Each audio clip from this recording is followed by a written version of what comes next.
What is going on, everybody? This is Brandon from ComixKings. Welcome, everybody, back to the kingdom, or welcome if this is your first time. Welcome, everybody, to another episode of Creators Corner. Wow, this show has been so much fun lately. We got to talk to a lot of cool guests, get to know their stories, their background, get to promote their work, and see it even being on the shows. Get to talk to some legends just like we have today. I would like to welcome John Beatty to the show. John, how are you doing today, sir? Hey, I'm doing good, Brandon. One quick note, we will pronounce that Beatty. Beatty. I'm so sorry about that. Beatty. No problem. It's kind of a running joke. I see my friend Ron's in the audience, and when I was doing some stuff with Torpedo Comics online, the girl kept saying Beatty, Beatty, Beatty. And so Ron and I had to say like Bay, B-A-Y hyphen, and then the word T, like iced tea or something. Right. And she still wasn't getting it right for a while, but she finally got the hang of it because she'd been calling me Beatty for so long. Yeah, it's an easy name to pronounce in Michelini. So if you could say Michelini, you could say Beatty. It's not that difficult. So we're just going to roll with that, Hanky. So okay. For those of you guys who do not know John Beatty or not familiar with his work, what are you doing in comics? Come on now. But honestly, he was inking for many years. He's a great artist. Got to do a lot of work with Secret Wars, which if you guys are reading all the crazy events going on in comics over the few years, well, you have this book behind me to thank because this is the grandfather, the all-father Odin of comic book events. This is the first one ever. So that's really cool. Also, Captain America, right? You got who doesn't love Cap? You know, we're coming up on the 4th of July. And I know that's John's favorite here. If you guys don't follow him on Instagram, make sure you do so. It's in the description below. Thank you. And Punisher, launching the first Punisher series. So a lot of great stuff. And then you've done a lot of other work at DC, but, you know, DC's not Marvel, so we're not going to talk about that today. Okay, we might. But again, thank you so much. And if you guys do have a question for John, I would also I encourage you guys to ask a question below, and we will weave it in organically into the show. I want to remind everybody, hit the thumbs up. If you haven't already, show your support to the channel. Subscribe if you have not already. It really does go a long way. That way you guys know all the guests, all the shows that I will be doing. I'm going to be cutting back a little bit, also trying to reconstruct the channel a little bit, so stay tuned for that. Big shout out to everybody in the chat. We got a lot of people here today, so just enjoy everything. If you do have a question, boom. And just like John says, Beatty and Zeck, one of the greatest artist inker pairs, you know. During the Bronze Age, that was really like the thing, was that creative team. And that's something that even in current comics today, we don't really have as much. Just reading old stuff, you get to see, or older comics, you really get to see the creative team. So you guys being two of my personal favorites, I cannot thank you enough for even devoting your time to be here today. You also, back in the day, when you got onto a book, they weren't looking to just, give you 3 or 4 issues so they could do a trade paperback and then move you out. You know, they wanted not a definitive commitment, but they kind of wanted that, hey, you want to get on this book and produce anywhere from a year to 3 years worth of work, which was good because that's the kind of books I enjoyed reading. You get to know the creative team. The creative team grows together. Right. And that's what you'll notice on a lot of stuff is like with, Miller and Jansen, it's like they had, their period together where they were feeling each other out and then they started to gel and sync. And, Mike, I've known Mike since I was 15. And so he got to kind of, develop me into inking his work the way he wanted. And then when he could, let's say trust. I mean, trust. He could always trust me, but when he could trust me to kind of like take the ball and run with it, he really didn't get in my way. However, Mike and I, even to this day, if we do something, even a convention sketch or something, I may have a question for him, or he may come to me and say, hey, on this character, I'm looking for, I don't know, maybe it's leave me, he's going to put pencil shading on it or something. So he's like, don't go so dark here. I'm going to shade it with pencil or something after you're done inking. So we have a really communicative style of working together, which, like I said, carries on till today. Right. And for a lot of people who are modern readers, they may not understand this as much. So if you could talk about it a little bit more, what was kind of your dynamic with him? How did you guys grow together, and how did you guys manage to grow that collaboration with his pencils, your inks? How did that kind of work out? Because I know a lot of stuff is done digitally today with that. Yeah, well, I actually wrote Mike a fan letter because I started seeing his work in Charlton Comics at a used bookstore, and I would pick those up because there was something about his work that I was drawn to. And there was a prozine which was called Rocket's Blast Comic Collector, RBCC. And I was getting Comic Buyer's Guide, which was a weekly newspaper of advertisements for back issues, original art, stuff like that. And that's how I found out about Rocket's Blast Comic Collector. So you would send your, I don't know, $3, $5, whatever, down to Miami, Florida. I live in Daytona Beach, and you would get that issue of the book.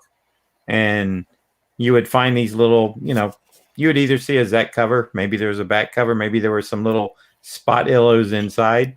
So I kind of, started really enjoying the work he was doing. And I just wound up writing a fan letter to the Rocket's Blast Comic Collector, and probably within a month, I got an old-fashioned package back, and it was from Mike, and he had put in some photocopies of an issue of Master of Kung Fu he had been working on. It was like a kind of a fill-in for him that he was doing. And so I got to see these pencils, which I was just like, wow, this is really cool. And so I had a light box, and I practiced inking, sent him some samples back, not knowing what to expect. And he kind of kept the relationship going by taking tracing paper over what I had inked and doing some corrections and some suggestion type stuff on it. So, we kind of worked back and forth like that. I met Bob McLeod at Orlando Con, and he mentored me also in the fact that I was his assistant for a while.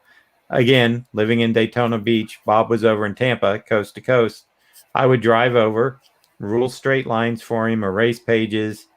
Maybe he would let me fill in blacks. Sometimes he was a little afraid about that.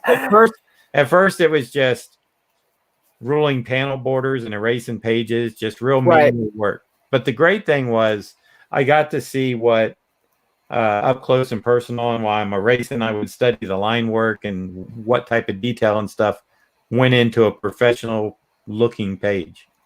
So, and after a few trips over to Bob's to help him out, I was like, can I fill in the blacks? It's a big night sky. It's like, I won't go near the characters. I won't, I'll yeah. I'm not going to touch Wolverine. Come on now. Exactly.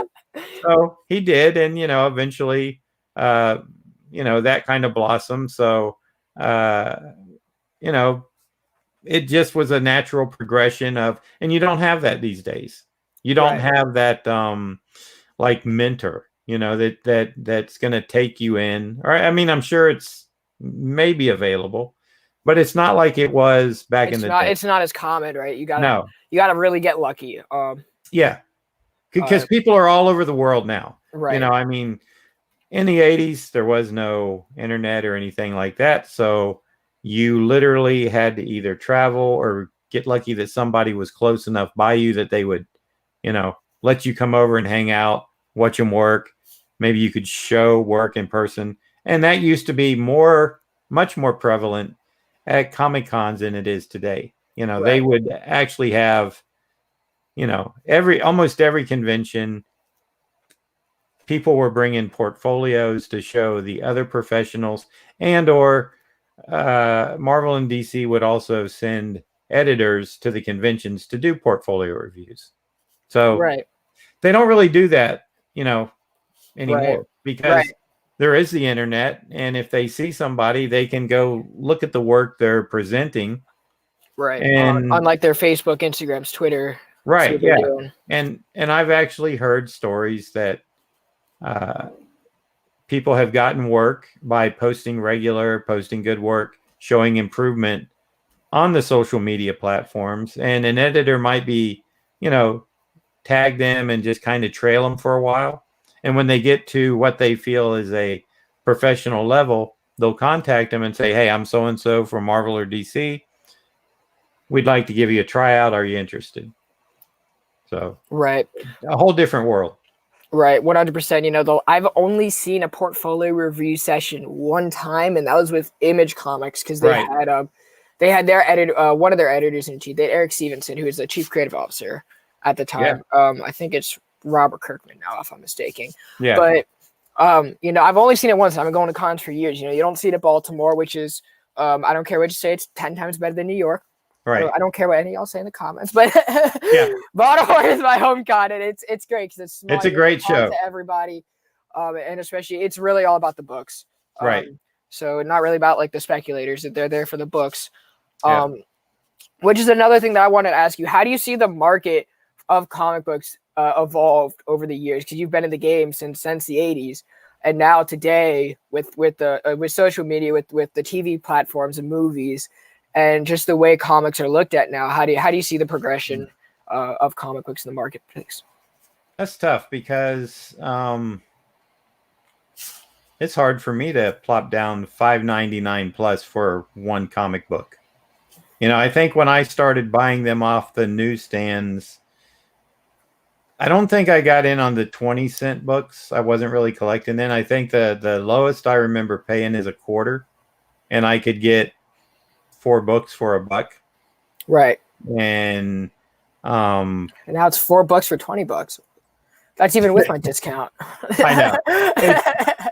It's kind of crazy, but you know, I understand that you know, everything goes up in price, but man, you know, I don't know what the numbers would be on, you know, the inflation as far as what a comic book used to cost versus what it costs now. You know how they'll do like with a gallon of milk or a loaf of bread. I am sure somebody's run those numbers before. I haven't, so I can't really speak on it, but it would be interesting to know, like, you know, what has increased more, you know, a gallon of milk, loaf of bread, or a comic book from, say, late 70s to early 80s. Right.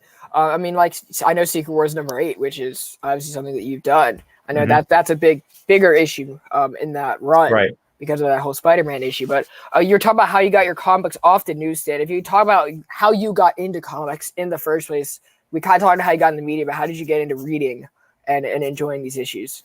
Well, truthfully, I was a comic strip reader. I enjoyed Peanuts and Dennis the Menace.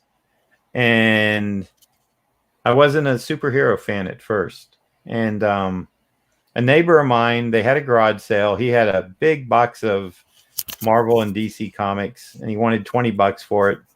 And I think I went home and asked my mom, and she gave me $20. And this is when I was about probably 14 years old. And so I got the $20. I went and bought the books, and I looked through them, and I started seeing stuff that was interesting. There was actually, I think it was a Conan #1 or 2 in that box. I'm sorry, I was talking for right time. Was this Conan any day? All day, any day. And it was just like, you know, around that time, like I said, I still wasn't a big superhero fan. I just saw these comic books, and they intrigued me, you know. Right. And so through paging through them, I started paying attention more when I went to a 7-Eleven, a Jiffy Food market, the grocery stores, you know, if I was in a grocery store, and even newsstands. I would check the comic book rack. Used to, I would just go over to the magazines where they'd have like the pulp magazines or like Creepy and Eerie and stuff like that. Yeah. And I would look at those, and I wouldn't really look at the superhero stuff. And so I started doing that more, you know, and I was always picking up, like, there was a magazine called Cartoons, Cycle Tunes. This was by Peterson Publishing. And they're published by somebody else now in Canada, I believe. But it doesn't have the same charm, you know. Right. A lot of it is reprinted stuff from the older issues. Right. And those were kind of hard to find because there wasn't like a system in place. It's just whatever the store decided to order, or maybe what the distributor brought in. So it would be very hit or miss on what you would get. Right. And that's why I would go to, when I, about at the age 15, there was a couple of used bookstores. I would look for older comics, and that's where I found a lot of the Mike Zeck, Charlton stuff. I didn't see these things on the stands, but I would go to this one used bookstore. Charlton got bought out by DC, right? That was that Charlton? That was that they had Blue Beetle, like the original Blue Beetle. Was that them, or was that? I think that was them. I think DC bought some of the characters. I don't know if they bought them all. I think that was like the whole debacle with like Blue Beetle and some of the other ones, and But yeah, I mean, I found these books, and I'm like, where are they coming in new? I never found out, never. But it was weird. I would find 2 or 3 Charlton comics with some of them may have even had just a Mike Zeck cover, may have had a 5 or 6 page story, maybe spot illustrations. So then I would go there, put those on my bike rack, go to the next store, see what they had. But that used bookstore was the only place I could find Charlton comics. Right. And they were used too. They weren't new. They were used. You could tell. They were loved, kind of like exactly kind of like how this book is very well loved. You can see those covers like almost. I won this book recently, so I'm like, Daredevil is my personal favorite, so I'm like super happy. Whenever I get the CD here, I'm gonna do it. Can't complain about that. Yeah, because I thought I'd be too broke to ever buy it in the first place, let alone now have it. It's amazing. But this is my friend Chet. He always likes to ask this, and he's a huge X-Men fan, biggest X-Men fan I know. Who is your favorite X-Men? That's always a big thing that we always do. There's a right answer. It probably is Wolverine. That's his favorite. He likes you already. I've never liked it. As long as you didn't say Cyclops, I would have been okay with it. I don't know. Original X-Men, I do like them, but I didn't grow up on them. I grew up on the Cockrum version. I actually had that big giant size, new X-Men book. My friend Ron, he's the biggest Storm fan you're ever going to meet. His collection of Storm is amazing. He must have loved what was the issue where she was in the Savage Land? I think I was like 113, 114, something like that. And another question, I iterated this earlier, but for everyone who's joining in now, thank you so much. John Beatty is most known for Secret Wars, artist, inker with Mike Zeck.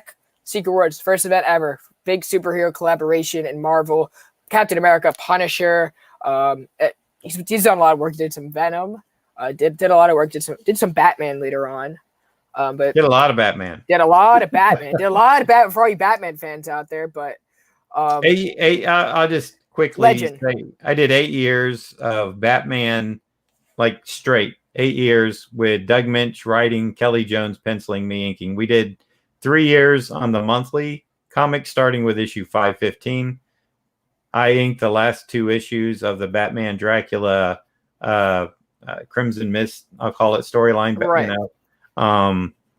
we did a Dark Joker, the Wild graphic novel. We did Batman Haunted Gotham. So there's a lot of Batman stuff. Yeah, it was like 8 years of really good Batman work. I mean, all 3 of us were just having a blast doing the stuff. Right. Definitely like taking after Danny O'Neill, you're going to have fun because it's dude, writing Batman is always like a dream for a lot of creators out there. So the fact you got to hold that spot for 8 years, just knocking it out is just phenomenal. And it goes without saying that at DC, Batman is my favorite character.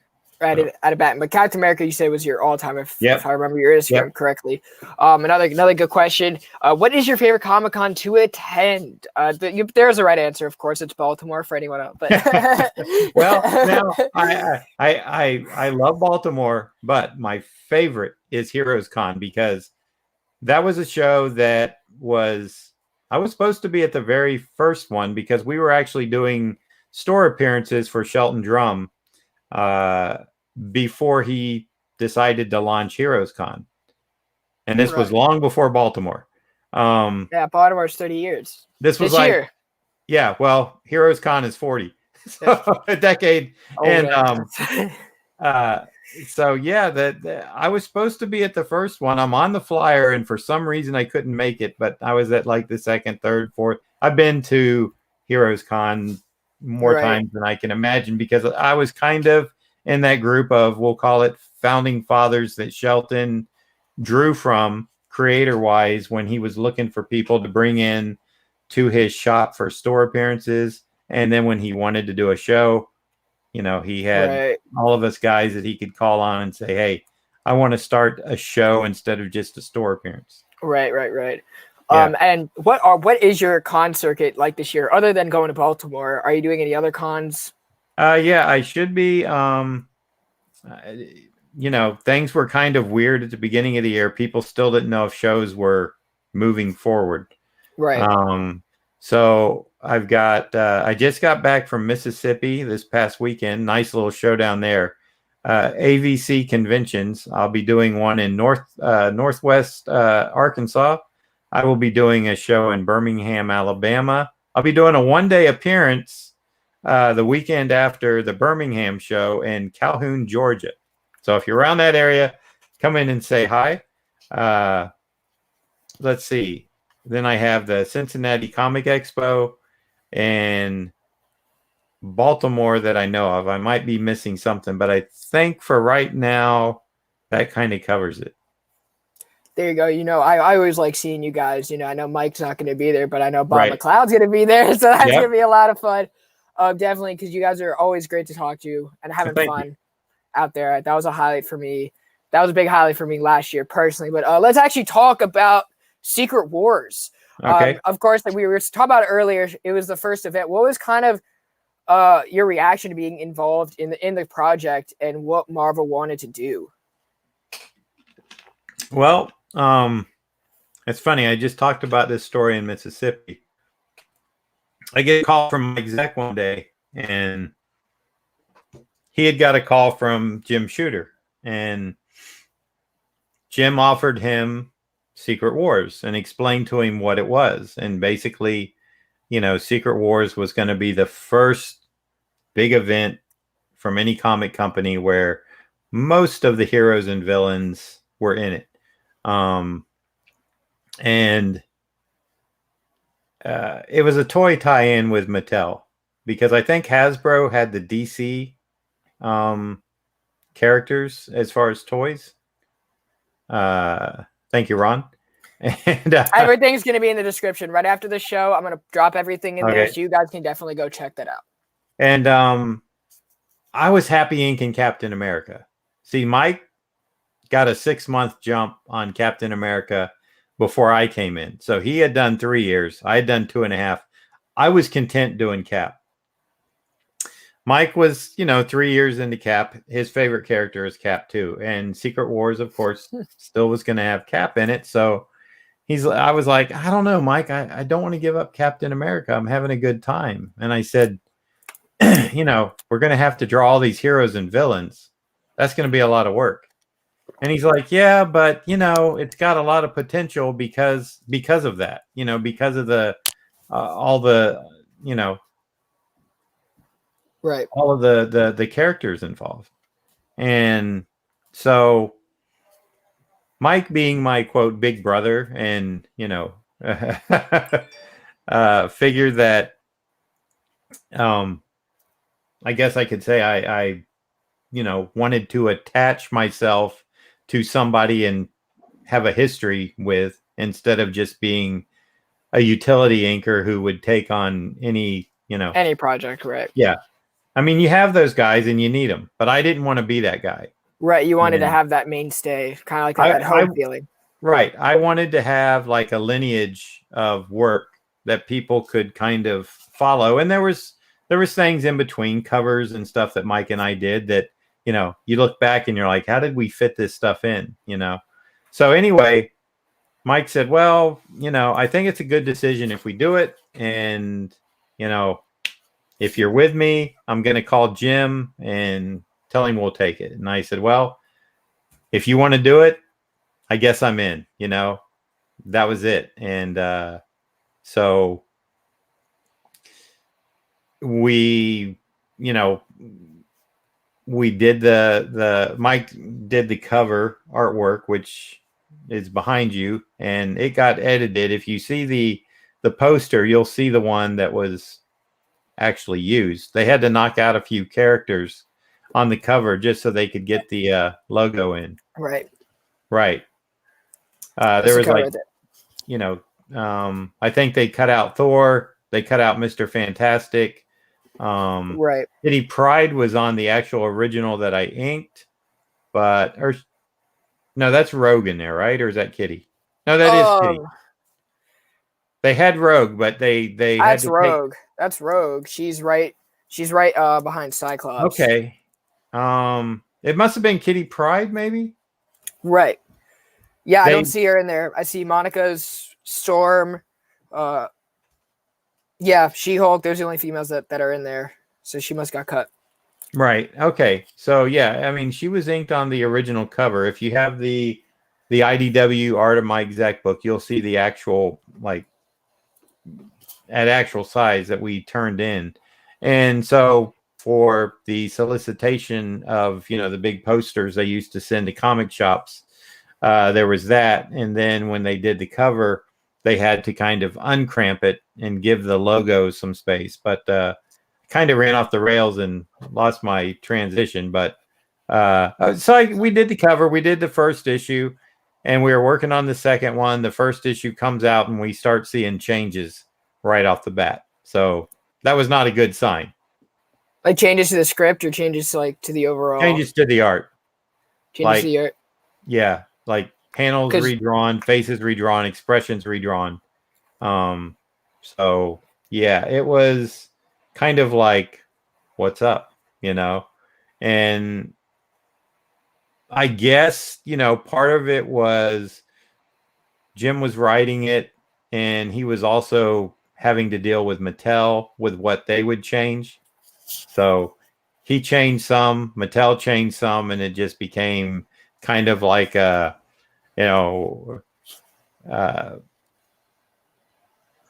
bit of a pain to look at, because when I would get stuff to ink, I never knew what I was going to see after issue 1. I never knew if it was going to be the same panel, if it was going to have to be rewritten to fit into context or what, So that's why Bob Layton penciled issues 4 and 5. Right. Right.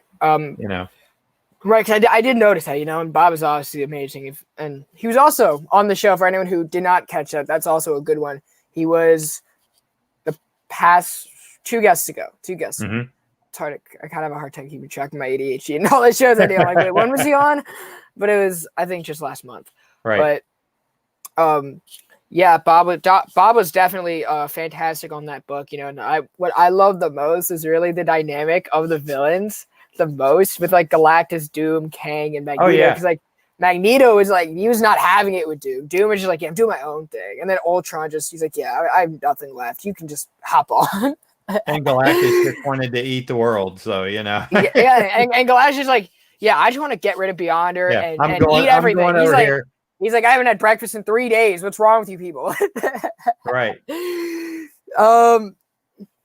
This is a great question. This is one that I was actually just about to get to as we were kind of diving into the story, but it's already in the chat, so let's address it. If we kind of talk about the whole symbiote Spider-Man kind of with the 252 and then it appearing in the Marvel team up and then this, we kind of speak on that a little bit.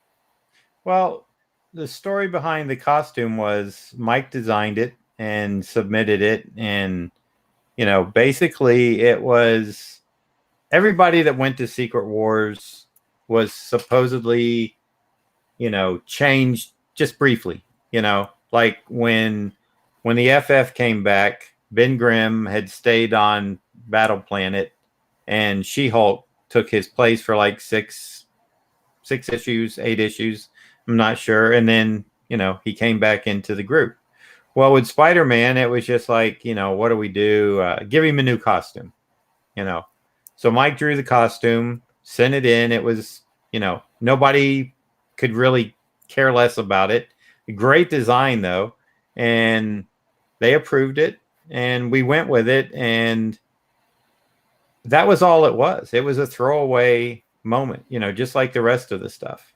But what had happened was the black costume caught on. And so when it was time for Peter Parker to get rid of the black costume, the people upstairs said, hey, wait a minute. This thing is making us money. Oh, so let's keep it around for 48 more issues. Or more. And, we had no thoughts about it other than this is going to happen in Secret Wars. It'll show up in Spider-Man for a while, and then it'll just be gone. Right. And so, since I think Michelini and McFarlane were still on the Spider-Man title, Sala Krupp had said, hey, we got to do something with this costume. So they came up with the idea of, hey, it was from an alien planet, so therefore it could be an alien itself. And we can call him Venom. Right. Well, so they put it on Eddie Brock, and Eddie Brock used it for evil instead of good. Right. So hence Venom. And usually, at every convention, or maybe not everyone, but a lot of them, we get that person that comes up. And if Shooter, Zeck, and I are there and we're doing a panel, we'll get the question like, raise your hand. Yes. What's your question? How come you guys after Secret Wars didn't do a Venom series? And the easy answer is we didn't want to. We didn't have that idea. That's not our idea. That was somebody else's. And that was like, I don't know, 8 months or a year down the road. We didn't know it was going to be such a big deal. If we had, then we probably would have done one, but I don't know if it would have been as popular then as when it finally evolved, Right. I guess what really caught on is kind of like that whole mythos of, hey, what can we do with this? What can we do with this? And then it was, we're going to lead to this huge villain who is like so powerful, right? Because Spider-Man really needed that at that time. He needed that kind of big, bombastic. Right. And I think that's, going back to, comics of today, they're trying to manufacture something like that, but you can't, something like that has to be creative. Well, it needs time. It needs you just can't put a book out and tell people this is what you have to buy. This is going to be great, because no, it has to stand the test of time, know. And so even though Venom, let's say it was a year after issue 8, Secret Wars 8, I'm not exactly sure, but it was something that had we done it directly after, I don't think it would have had that much of an effect. Yeah, I think it would have just been like, now, they made this black costume just so they could do a new character. And that's kind of the problem we have in comics today. Right. A good example of that would be the Batman Who Laughs. He was introduced in, I think, 2017, 2018, as a self-explanatory Batman Joker hybrid from a different dimension. And that idea was just phenomenal. Mm-hmm. But he was used so much. And then 2 years later, he's merging with Dr. Manhattan's powers. And it's just that it completely destroyed his character today, because now everyone got burned out by it. And he's a character that, we loved, but not in what he is today. Right. Yeah, sure. So, well, and that's the other thing. People don't have patience today in comics. A lot of times they just want everything to be done here and then now, and not thinking, hey, will my story be read 5, even like 10 years later? Right. I think there are only a handful of creators that really do that today. Yeah. And to be fair, the same thing, with Punisher, what happened with that was they really weren't big on doing the Punisher limited series. Marvel wasn't like, oh, yay, let's do it. It was kind of and it's, I don't think Mike would, mind me saying this because he said it on plenty of panels, but he thinks it was a kind of a, I don't want to say gift, but it was like okay, we'll let you do this project that you seem to want to do with Stephen Grant and, John and, whatever, as a thank you for dealing with the whole Secret Wars, year of hell, Right. And so the plus side was, at that time, and Mike, these are like Mike's words, Schwarzenegger, Stallone, all these action hero guys were running around all muscled up, big guns, weapons, all sorts of stuff, making hundreds of millions at the box office. So the timing was perfect to do a Punisher. Right. But Marvel didn't see that. Mike could see it. It's like we're looking at it going like, this is crazy. This is the perfect time to do the Punisher in his own series. So, after the first issue was released, it blew up. It sold out. People couldn't get they couldn't get more copies.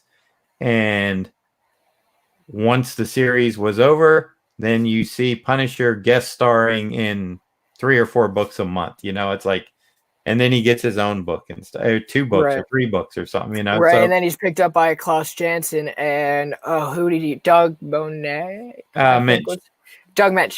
Sorry, I butchered that. I'm bad with names. If you didn't notice already, you're bad at pronouncing names. I don't think Doug. I don't think, because I know Doug. No, he didn't write Batman. Someone in the chat will let me know, because I'm blanking who did, because I have the first 3 issues all signed by Klaus. Mm-hmm. I even have a poster right here that he gifted me at Baltimore a few years ago. And he will be back. So no, that hasn't been announced yet. But no, Baltimore is like back to the shows real quick. I know we're kind of bouncing around, but that's the beauty of the show. It's always doing that. Like I was saying, Heroes Con will always be that show for me, because it was one that I feel I helped started. You know, Baltimore is a show that I discovered later, and I love it for the same reasons, because they are very creator friendly. They are about, it's like they might have a little cosplay in or something, which is fine. But when you get a show that tries to mix too much into the recipe, right, it can get lost. The focus can get lost. So I like shows that are, aimed at comic creators, comic books, and, I don't mind other stuff being around, but it's kind of hard to call your show a Comic Con when maybe 20% of it or 15% is comic creators. We kind of get pushed under the mat sometimes. Right. That's really been my gripe with Awesome Con lately, is they will announce, like, I have no problem with media guests. They obviously they make a lot of money for the con. You get a big name actor, and everyone's lining up, where you get you get what's his name, William Shatner, right? No matter how many cons get William Shatner, you're always gonna have that fan base that lines up out the door. Yeah, sure. That 5-hour line out nowadays.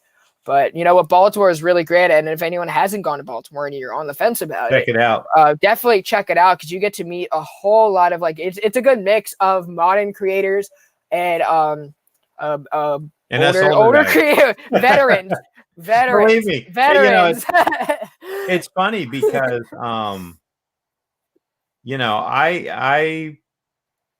a lot of it was out of fear. I didn't get to know some of the creators that I would have liked to at shows, because I was kind of, believe it or not, I was kind of shy to go up and talk to them.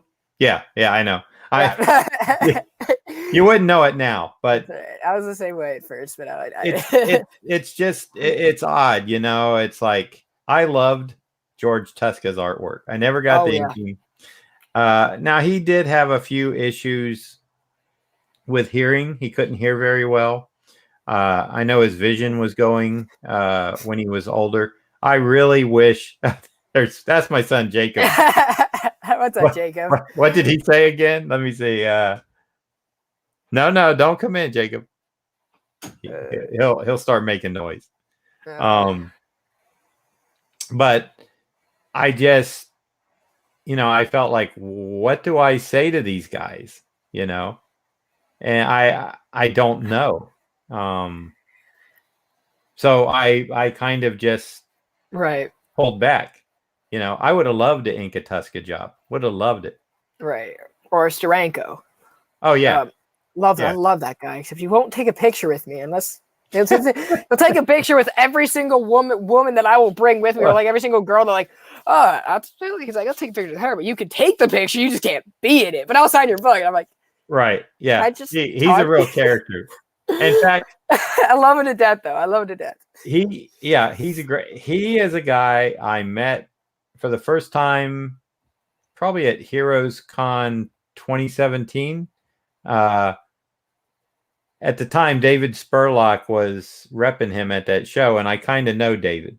And I went and said to David, I said, is there any way I could meet Jim real quick? And he's like, well, and Jim, he's like, he's got a long line. I said, I know. I said, I'm not, he goes, if he gets a break or something, I'll come get you. Cause I was like, Steranko was on like here and I was back here. So we were back to back. Got to keep the veterans together, Yeah. And so David came over and he said, hey, come here real quick. I'm going to introduce you to Jim. And I went over and, it was like Jim knew me for 20 years. Yeah, he'll know about you. That's the funny thing. And, he's shaking my hand. He's got a line and he's like, I'm getting some prints and he's signing them. And I went back to my table and my buddy, Craig Zablo was there. And I started rambling about who I met and how nice he was. And I couldn't believe that, what a great guy he was and how I loved his artwork. And Craig's just looking at me like, He goes, you're just fanboying out right now. I said, I am. I don't care, Yeah.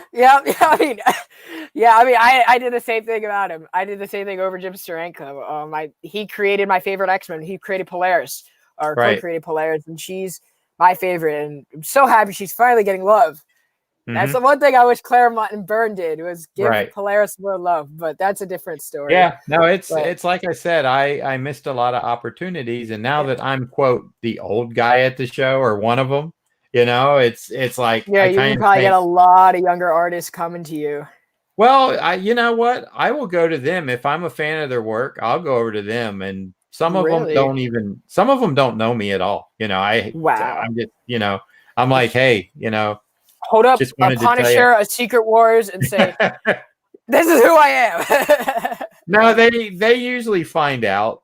Somebody will tell them like, educate them who came over, and that guy did this and this, and then they might come over to my table like later that day or the next day or something and go, I didn't know that was, that you had done all this stuff. And I'm like, it's okay. I just, I'm a fan of your work. I wanted to let you know. Right. So, yeah. And believe it or not, like at the comment section, I was shy during my first few cons, Oh yeah.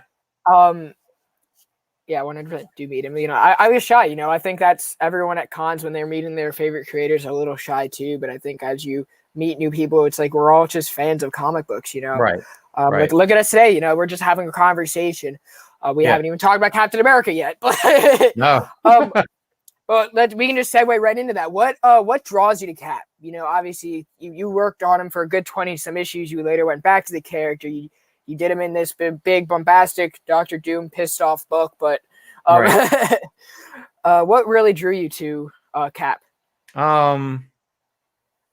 It's actually odd. I have a little carousel on my Instagram that kind of tells the story, and yeah, but we want to hear you talk. That's why we're here. Yeah, and I, it's just my mom.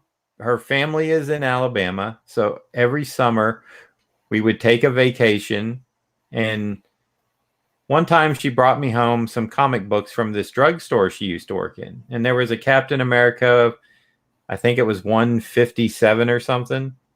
And it had, Falcon was knocked out hanging off a ledge. And I think the Scorpion was like attacking Cap or something, and the ledge of the roof was crumbling under Cap's weight of his leg and his foot, and it was like that. And then I opened up, and it was, you know, I think Sal Buscema and John Verputten on the artwork, and there's like an alley scene. You're looking down, and you see, you know, the big broad shoulder Cap with the star and the stripes, and you know, so it's a back shot, but you know who it is because the costume is so well designed that there's not a bad way to draw it. You know, it's like right. you do the old Kirby style, and it looks good from any angle. You know, and it was just like Street Thugs that he was, you know, for the first 3 pages beaten up. You know, and I don't know. It just like after that, I liked Cap. But I kind of went back to, as I said, Dennis the Menace and Peanuts. I was always drawing them. I felt like I could draw a fairly decent Charlie Brown. Dennis the Menace was a little bit harder because I think Hank Ketchum has a very unique style that not a lot of artists can do. I think it's very unique to the creator. Right, very thick and thin, a lot of textures, a lot of stuff going on. Where to me, I saw Charlie Brown as just a round head, which it's really not. No, I've learned, you know, but when I drew him, it was like a circle. So I felt, hey, I can draw Charlie Brown. And so as I kind of got more into comic books, the more I started seeing Cap, and the more I just, that costume and like it just, you know, whenever I saw him on a book, I picked that book up. And I don't know if it was just visually the costume that drew me to it, because I wasn't really into, and I'm still not, you know, the deep storylines. If I want to do something like that deep, I'll watch a movie or something. I like my comics to be, this may sound simple, like down to earth. Yeah, I want them to be good versus evil. You know, Kirby and Stan Lee. You know, just pare it down, have a good adventure, have some intrigue. The good guy, you know, is going to win most of the time, at least for, you know, until the villain takes over, and then it always comes back. It's a big circle thing. Unless your name is Human Torch and you just never get your way with Stan Lee for some reason. Right. But so Captain America was just, like I said, I think it was more of the visual and the people that were drawing him. Just, it always seemed like there was quality artwork on Cap. There's an Avengers, excuse me, that John Buscema drew and Tom Palmer inked. And the splash page, you open it up, it's Iron Man, it's Cap, and I think Thor on a rooftop. And I can just look at that thing for hours. I think I know which issue you're talking about. It's beautiful. That was that was when Englehart was on the book. Probably. It could have been, yeah. I'm thinking, because I know that was before Perez came on the book. It was before. Oh yeah, way before Perez.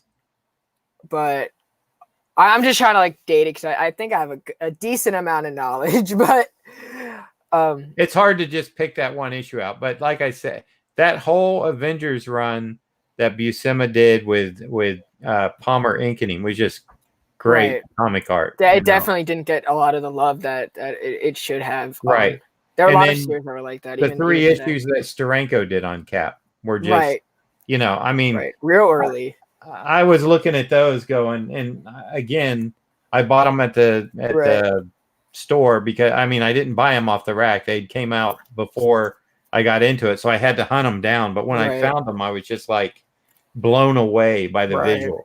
I honestly think Steranko was one of the bigger revolutionaries for the whole double splash concept. Yeah. Which you saw on his Shield 100%.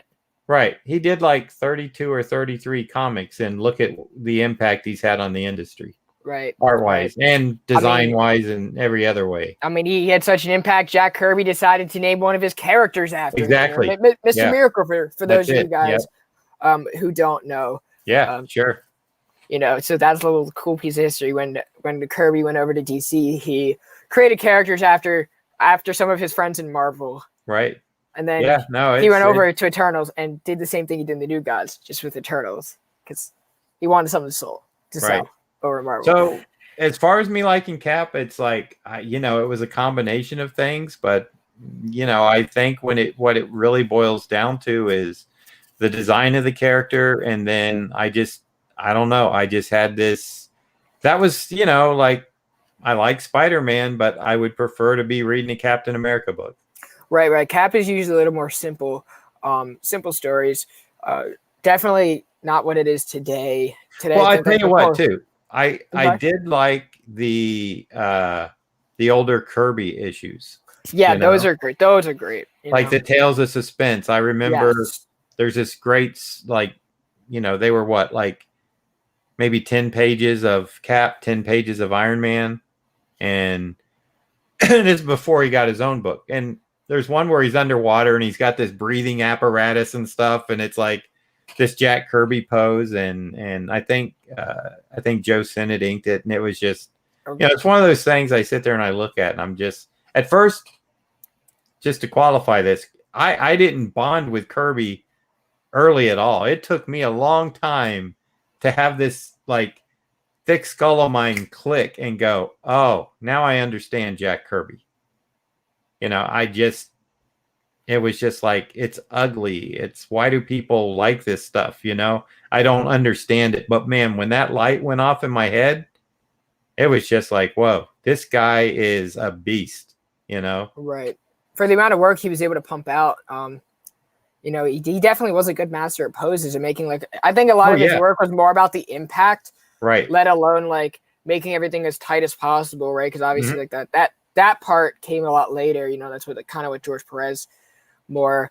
But Kirby was all about, I'm gonna draw something and it's gonna stick. Like, you're gonna remember this pose from this book. If I want you to remember anything, it's gonna be this. and when you see Kirby pencils, he put a line down with such confidence because he had done it. It's repetition, but he wasn't like, sketching a line. It was like, boom, that's it. That's I'm the gonna line. draw it and draw it once. Right.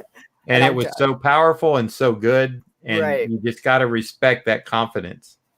Right. And even what he's done for the industry today, Kirby doesn't get a lot of love. We're kind of touching on the Eternals, right? We saw Stan Lee's dream come true with his characters being on the TV screen. Right. With the Eternals, we're seeing Kirby. It's total 100% unapologetically Jack Kirby, which is why I'm so excited for the Eternals movie to come out. And that's what I love about Thor Ragnarok is all the Kirby inspired background. Yeah. It's like, when I saw that movie, I loved it, but I was almost distracted by looking at all the, like, Jack drew this stuff decades ago. Now they're bringing it to life, and it's like, look, it works. And it looks great. Right. And that's really the point of kind of what we've been talking about this past almost hour is a lot of the older comic books, Secret Wars, what Kirby did, what Steranko did, what Buscema's done, is it sticks. Like, we're still having these conversations years and decades after they've been printed, to the point where you can't even, like, find them on the shelves. You have to go to the omnibus or read them digitally. Yeah. But we're still able to have these conversations. A lot of times with modern comics, it's less patience. I'm telling my story now. I'm given 32 issues. I got to fit everything in 32 issues. If I have that, it's not like I have 6 years to tell a story, which the last time that I actually remember was Brubaker's Captain America really having that impact. That was what he started in 2004. I think he ended in 2012. So he had a good, like, 8 years, which was still great. Yeah, sure. I don't know if you read it or not. I didn't. During that period of time and even into today, I don't follow comics that much at all. Like I said, I would rather go back and read the older stuff. Yeah, I would rather go back and look at Kirby's FF or Kirby's, like, Tales of Suspense when he was doing Cap. And I even like the, when Kirby came back in the 70s and did Cap. It's so, right. Or did he was really, Thor? He did a little bit of Thor too, like, back then. Oh yeah, it just, and the older stuff just appeals to me on a different level. I mean, I'm trying to, there is new stuff that I enjoy, but it doesn't entertain me as much as the older stuff. It doesn't hold my attention as much. I mean, I can appreciate a good artist and draftsman, even if they're totally digital. That has nothing to do with it to me. If you can draw, it's still good. What I don't like is when people totally trace off everything, that I don't know. I use reference when I draw, but I don't copy it exact unless it's something that needs to be exact, like a weapon that has to look like that weapon. So every little, if you can get the detail in, you have to get it in the right spot, because if you don't, the person that knows that weapon, that one person out there, will call you on it. It's like, oh, you missed a screw here. Right, and a little PSA: they are reprinting a lot of Kirby's Omnibuy, which that's honestly the way I like to read my older stuff. I have a New Mutants Omnibus sitting right next to me that I'm reading, which we were talking about Bob McCloud earlier. I'm like, this is my favorite. Yeah, no, I was there. I think Bob may have been up at. We used to, Zeck used to, Bob and I would go up there, and Mike, and so it was fun. It was a lot of fun. We were all friends, and we still are.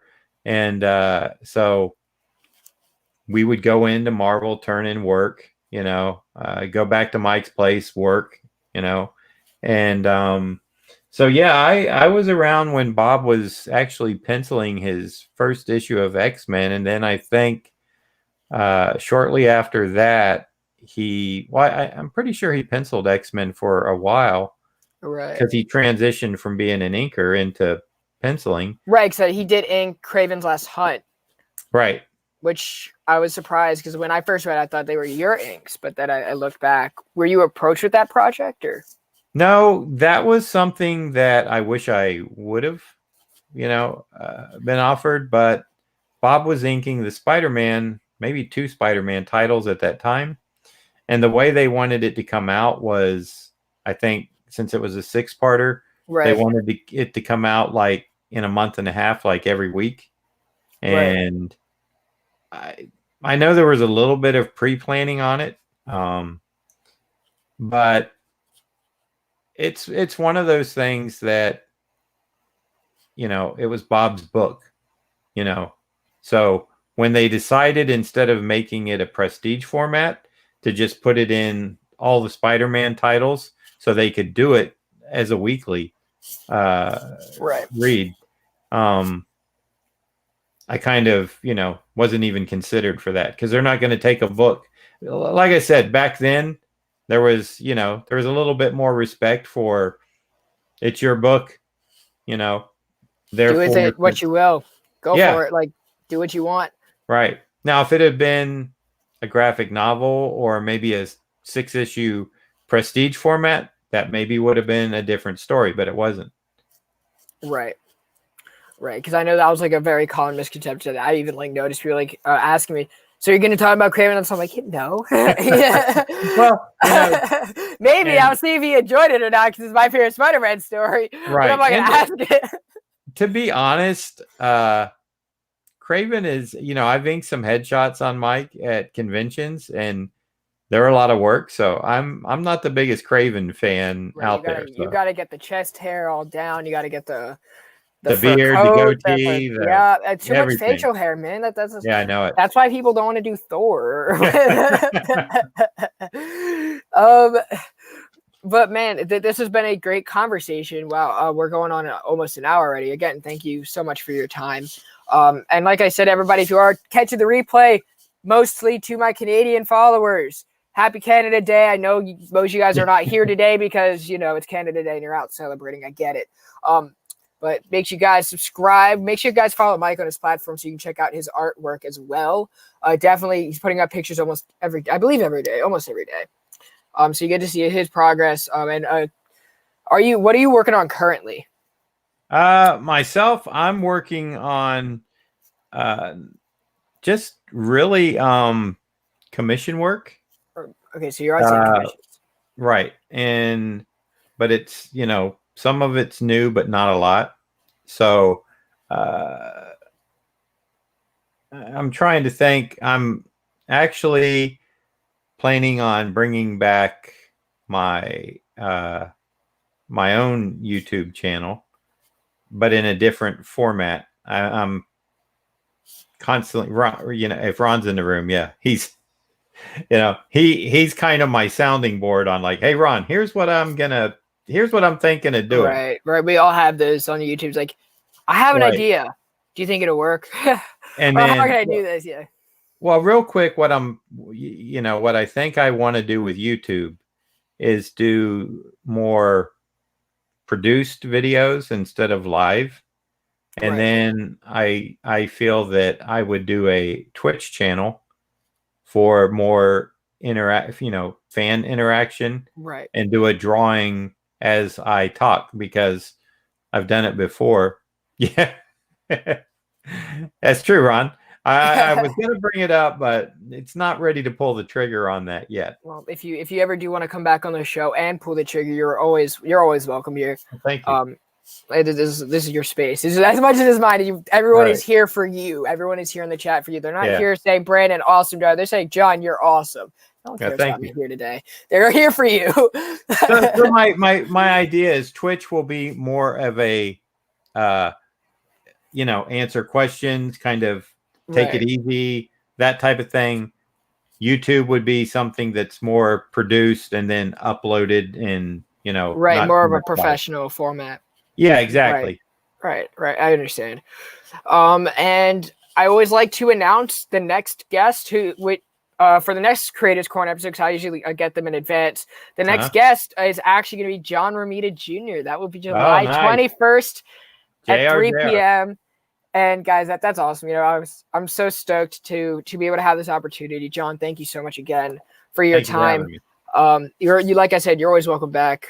Personally, huge fan of your work. I don't usually fanboy on like these shows, but I'll see you at Baltimore, man. It's gonna be a great show. Yeah, thank you everybody in the chat. You guys are awesome today. You guys came out with a lot of questions, so thank you to you guys. Hit the thumbs up if you like this interview and you want to see more of them, because that's how I can keep these going. If you guys keep watching them. That's right. All right, have a good one, you guys. Happy Canada Day, and happy 4th of July coming up. Thank you, everybody. Take care, y'all.